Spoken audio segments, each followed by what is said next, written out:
So hello mga kabi, welcome back to my channel and may share ako isang balloon design para sa inyo. Hindi masyadong simple, hindi masyadong difficult, pero this is a little bit different from the other designs that I shared to you na pwedeng i-share natin sa reel na pwedeng mag-run lang ng mga below 1 minute. Ito, it will take siguro more than a minute yon. But first, you need to prepare. Siyempre, you need to have, ito yung ginagawa ko. This is what I do, especially during my free time. For example, if it's a day off ko sa work, and I also accept yung invitation sa party. I even dati nagka-clown ako. Kahit na may work ako, so nagka-clown ako. Yung talagang clown na merong nilalagay sa face. And later I realized na minsan naiinitan ako sa mukha ko, kaya mask na lang yung ginagawa ko. Meron akong mask, so I wear a mask and meron akong costume. Especially during kids party. Actually, these balloons are not only for kids. In fact, someone invited me to perform balloons for them. Akala ko nasa maling party ako kasi puro adults yung, as in adults talaga na, as I remember, I think mga retired na mga engineers, all of them were females yata. So, they were asking me na, uy, bigyan mo ko ng balloon for my apo. So doon ko na-realize na hindi lang pala pambata talaga totally ang balloons. Especially if you love yung mga colorful na mga bagay. So, for all ages talaga ang balloons. No matter ano yung age mo. So, yun, so gusto ko i-share sa inyo. Halimbawa, meron kayong party sa bahay. So yun.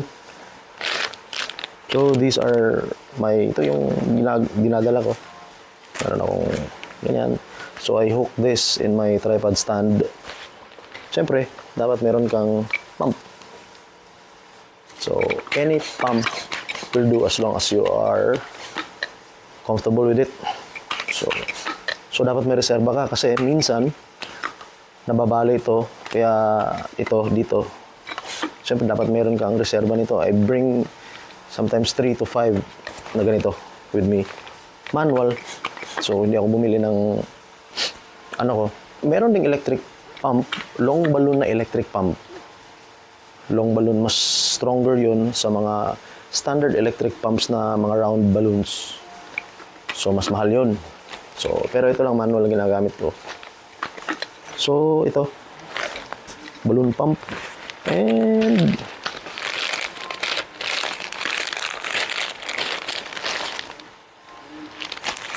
syempre, markers. So, dapat meron kang minimum. At least, ako, dadala ko ng 5 markers. Even 6.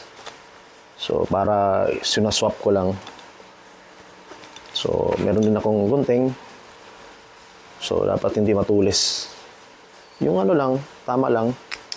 So, and I even bring with me a double-sided tape. So, eto.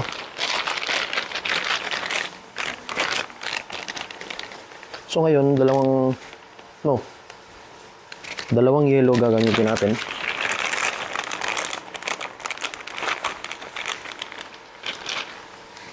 So yun, gagamit tayo ngayon ng dalawang yellow. By the way, the size of these balloons are 260s. Yeah, 260s. So saan nyo kinukuha yung 2 and 60? Siguro pag hihipan mo na to, meron na aabot ng 60 centimeters. And 2 kasi siguro 2 inches yung ano niya. 2 inches yung width niya. Yung length niya, 60. So, kaya 260. Meron ding 160 nito, pero minsan, may mga tindahan na 260s lang yung binibenta nila. Yun lang yung available. Tapos,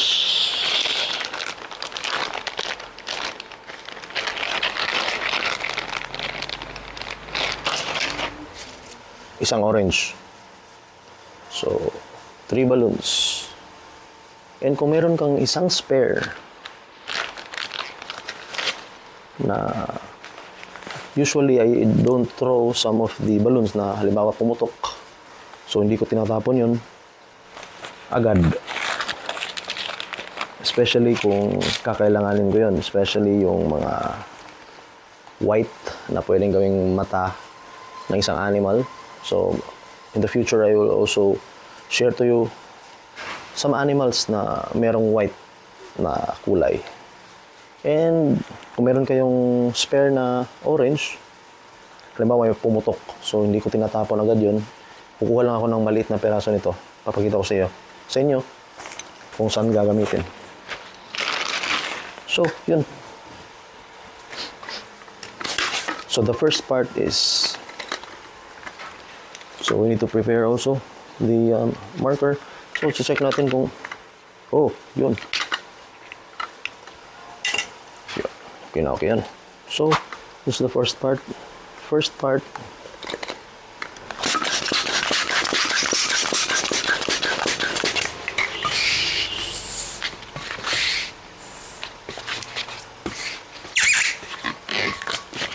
gawa tayo. So, lagyan natin ng space dito. So, siguro around mga 5. So, yan. Lagyan natin ng dalawa. Gawa tayong dalawa. Siguro mga 5 inches each. Tapos, yan. Ilalak lang natin. So, meron na tayo nito. So, gawa tayo. So, ito yung magiging mata. So, ito yung magiging cheek niya, cheek. Siguro nasa mga 4. Siguro 4 inches. Yan. Gawa tayo ng isa pa. Yan. So, kung meron na tayong mata, cheek. So, gawa naman tayo ng leg. And we will divide this into 3 parts. So, yun, isa. So, ilalak natin yan. And ito yung pangatlo. Ilalak natin. So, syempre, lagyan natin ng isang para mag-lock yung tatlo. Actually, okay na yung balance yung dalawa. Kahit na hindi masyadong balance yung pangatlo. For as long as malalak natin ito. Yun. So, yun. Meron tayong eyes, dalawang cheek, leg, tapos yung body, tapos ito yung puwet. Yeah. So, this is the first part. So, this is the second part.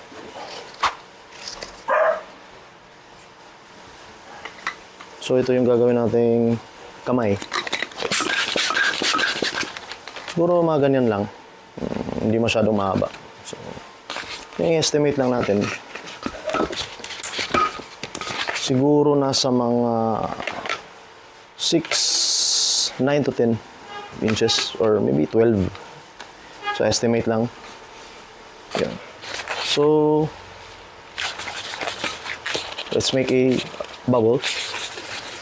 Isa, dalawa, tatlo, 4. So, itong tatlo, ilalak natin. Pag marirelease mo na yan, automatic na yan maglalak. So, yun na. Pero napapansin natin parang lumiliit. Ito yung, kasi medyo lumiliit eh. So, gawa tayo ng isa pa. Or, wait. Siyempre, puputulin lang natin to. Kasi pwede pa to eh. Pwede ba to? So, yun. Ilalak lang natin. Yun.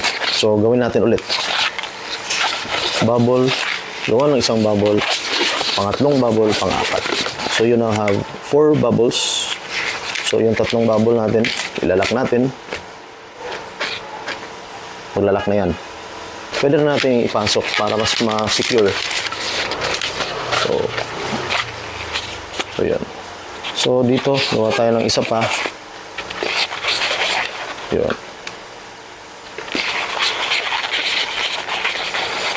Isa pa.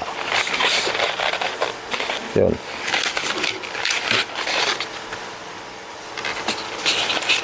Bale, gawa tayo ng dalawa. Ito yung partition niya.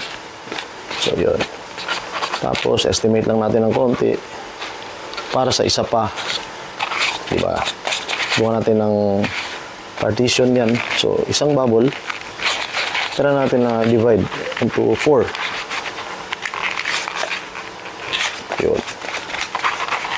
Isa pa.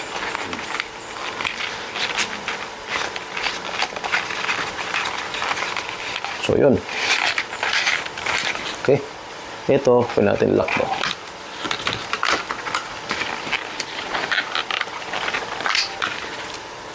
Yan. So, siyempre, yung mga excess, meron tayong gunting, di ba?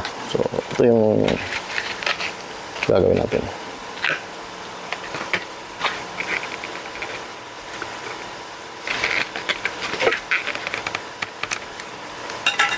So, we now have the hands. So, ito yung body, part 1. This is the part 2, the hands. So, dito tayo sa third part, the legs. So, meron tayong orange. So, lagyan lang natin ng space sa dulo. Yun. I really love the sound. Yun. Lock natin. Gawa tayo ng isang bubble. Yun. Tapos gawa tayo ng siguro mga around mga 5 para merong isang maliit na bubble. Tapos isang longganisa. Tapos lagyan natin ng isang bubble pa sa gitna. Tapos isang same nito. So, small, big, small, big. So, i-combine natin ngayon yan. Ikot lang, ikot. So, yun. Ito yung magiging paa niya. So, ilalak natin. Pasok natin ganyan. So, yun. So, gawa tayo ng isa. So, hindi na tayo gagawa ng partition dito. One way of making a locking this, ito. So, i-connect na natin ngayon yung part 1 and part 3. So, i-connect na natin yung part 3 na ginawa natin and part 1 dito. So, gawa tayo ng ikot lang ng konti. Ikot lang. Yan. Dito natin i-connect.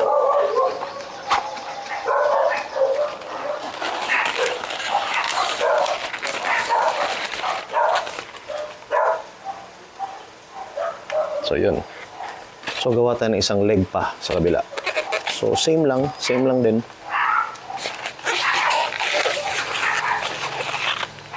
So, kukopyahin lang natin yun. Pero this time, kung kanina, nag-start tayo sa small circle, big, small, big. Dito magsisimula tayo sa leg na part. Tapos, kukopyahin natin itong isa. Yung size niya. Kukopyahin natin.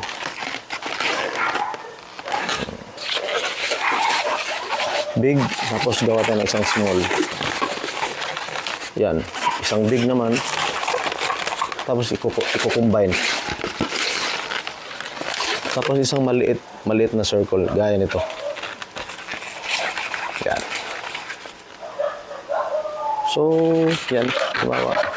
Pwede natin putulin to. Pwede gunting, pwede na rin kuko. Pero masasanay lang kayo dyan. So, lalak natin.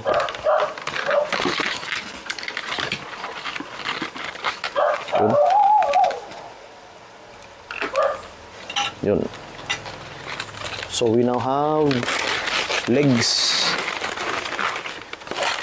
So, nakonect na ngayon yung part 1, part 3. yung complete body saka yung legs. So i-connect naman natin yung part 2. So i-connect natin dito sa leeg.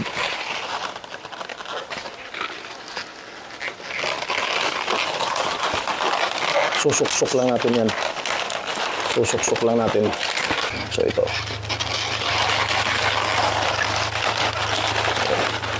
Lalak lang natin.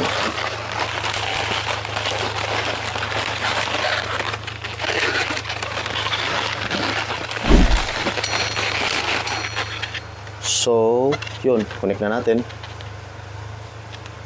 Na-connect na natin. So, anong kulang? So, di ba meron tayong sinabi ko kanina, kung meron tayong excess na isang orange or kuha tayo ng isa, puto lang tayo ng konti. Lalagay natin dito. Para magiging kompleto na. Yung isa sa mga pinaka-favorite na design ko.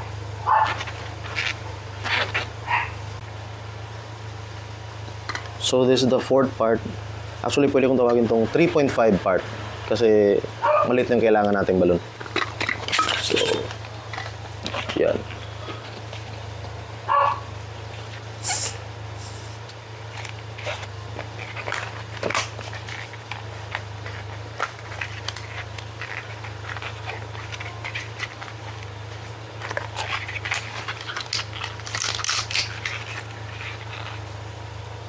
So, yun. Gawa tayo. Divide natin ito to 2.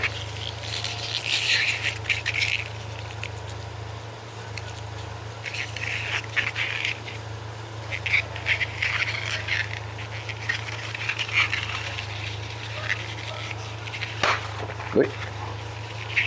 Teka lang.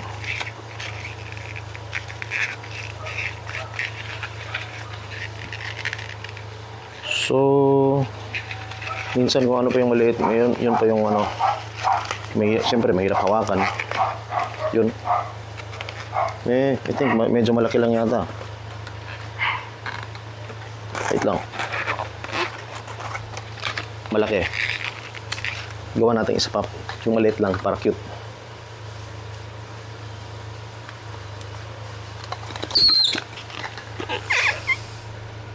Yun, super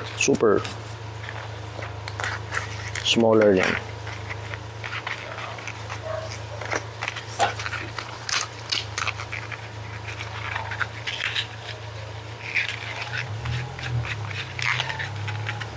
Yan. Much smaller.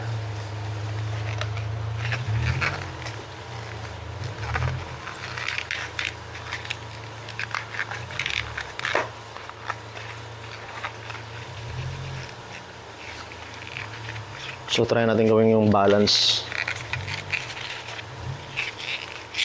lang na maliit.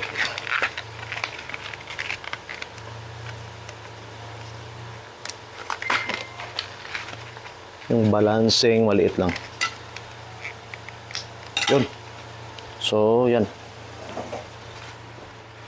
Ito yung lalagay natin dito.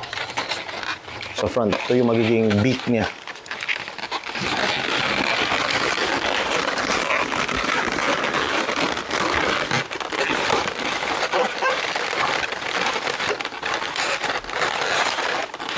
Yun. So, may idea na kayo kung sino to, di ba? Isa to sa mga pinaka-favorite ko na cartoon character. Yun. So,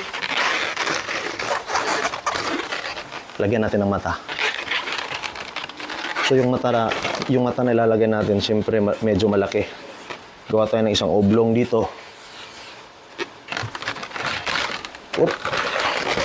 Gawa natin isang oblong. Yun, ganda ng sound ah.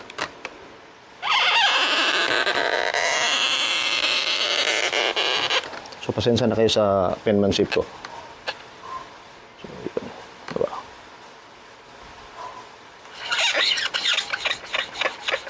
Yun.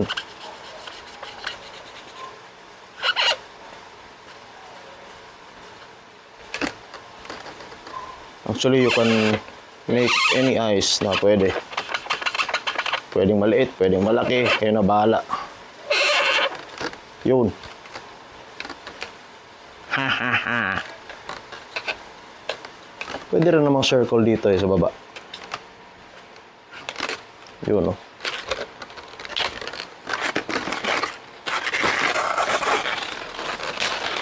Yun. Yun. Oh my God. Yung eyes. Hindi ako masyadong magaling mag-drawing eh. So, siguro gawa natin ng isa. Let's put this at the back. Gawa natin ng isang klaseng mata. Gawa natin, parang hindi ako ano eh. Ito. Gawa natin ng isang mata. Oblong, di ba? Yan isang oblong. Ito. Yon. Yun, how about that? How about that? Yun. Like that. Compared sa isa, yung mata niya. So, ito. Siguro much better, di ba? So, yun. So, this is how you make a Tweety bird.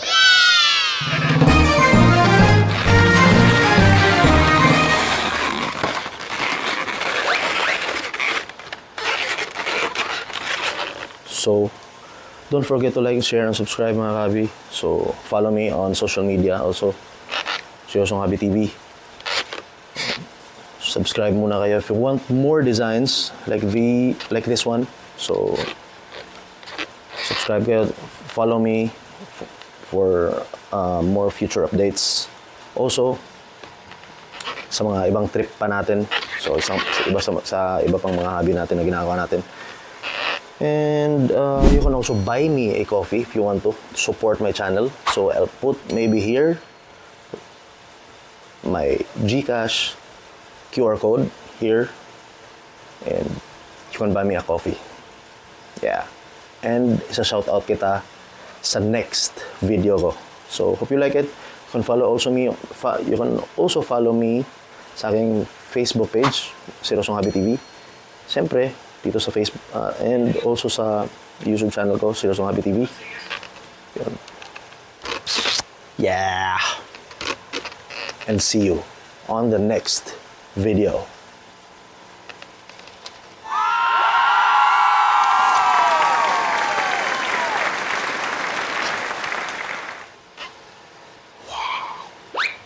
Yeah.